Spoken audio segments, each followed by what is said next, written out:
Hello everyone, my name is Bombshow. You're welcome to my channel. It's a Bombshow Television. Musho my latest musho zviri kupisa zvega.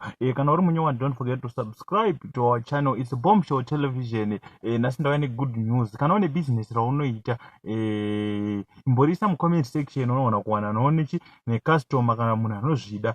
Kana une business raunoita ingoriudza mu comment section unoona kusanganochi nemhene. Tiri kuadvertise mahara, tine ka promotion sezvo takapinda 7000 ma subscribers.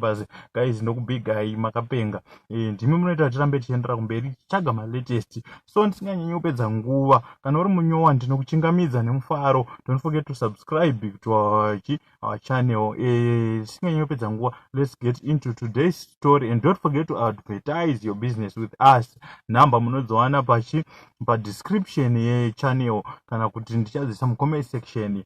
Saka rega tipinde munyaya yanhasi. Pese pandinofunga kuda kuwaina paapo pano ndongorangarira kuti aiwa ini ndakapasamedza zvemadufu ndozviitirei.